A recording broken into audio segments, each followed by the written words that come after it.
সীমান্তর সাথে কালকে প্ল্যানিং করছিলাম যে আমরা পাবনা যাব। এর জন্য আমি আর সীমান্ত বের হয়ে পড়ছি। প্রথমে আমি আর সীমান্ত পেট্রোল পাম্পে আসছি, ওইখান থেকে তেল ভরে নিল। তেল ভরে আমরা রওনা দিলাম শিলাইদার দিকে। শিলাইদা গ্রামে ঢুকে পড়ছি।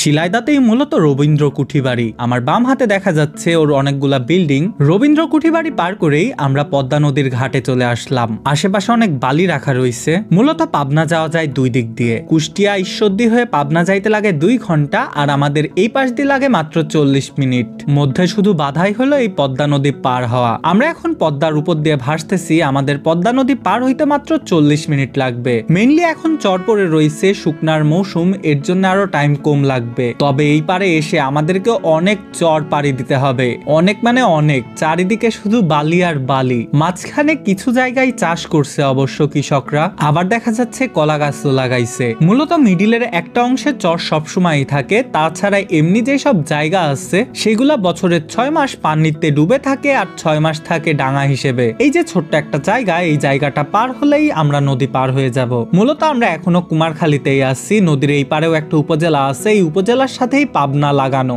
আমরা এই তো পাবনাতে চলে আসছি। পাবনা বড় বাজারে দেখা যাচ্ছে অনেক গুড়টুর বিক্রি করতেছে, অনেক জ্যাম লেগে রয়েছে, ভেড়া। এখন সীমান্ত একখানে জুতা দেখতে আসছে। জুতা ওইভাবে পছন্দ হয় নাই আর কি, তাও আমরা জুতা দেখতেছি। মেইনলি এখন সীমান্ত আসছিল হইলো কোট নিতে। ওর ভাইয়া কোট বানাইতে দিছে, সেই কোটটা নিতে আসছে। কোট নিয়ে শেষ, এখন আশিক ভাইয়ের বাসায় যাব। এর জন্য সীমান্ত কিছু ফলমূল কিনে নিচ্ছে। এরপরে এসে আশিক ভাইয়ের বাসায় আমরা সেই একটা খাওয়া দাওয়া করলাম। অনেক আইটেম ছিল। অনেক আইটেমের খাওয়া দাওয়া শেষে সীমান্ত প্যারাডাইস থেকে কিছু মিষ্টি নিয়ে নিল।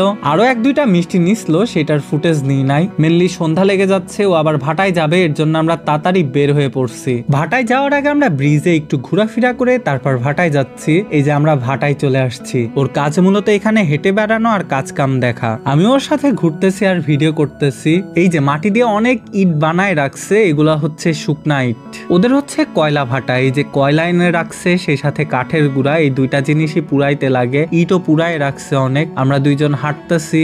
ইট মূলত সন্ধ্যার দিকে তো, এর জন্য বানানো শেষ। এখন প্রসেসিংটা দেখানো যাচ্ছে না, এর জন্য আমরা আশপাশে একটু খেতে ঘুরতেছি। এই যে এই মেশিনের মধ্যেই মূলত মাটিটা মাখানো হয়। মেশিনটা থেকে অটোমেটিকই মাটি উঠে আসে, তারপর ছাঁচে ফেলা ইটটা তৈরি করে। অনবরত 24 ঘন্টা এখানে হচ্ছে একটা পাখা ঘোরে ভিতরে, যাতে ভিতরে ভালোভাবে বাতাস পাস করতে পারে। এর জন্য এই ভাটাগুলাকে মূলত হাওয়া ভাটা বলা হয়। আর এই যে এইদিকে ইট পুরাচ্ছে, অনবরত কয়লা দিতে রয়েছে। কয়লা দিতেই থাকতে হয় যাতে আগুনটা জ্বলতে থাকে। এই যে কি একটা হিট দেখা যাচ্ছে, মেনলি মাটিটা সরায় দিছে বলে আগুনের হিটে এইরকম হয়ে রয়েছে। এ থেকেই বোঝা যায় যে কতটা হিটে একটা ইট পড়ে। যাই হোক, টাটা, আল্লাহ হাফেজ, দেখা হবে পরের কোনো ভিডিওতে।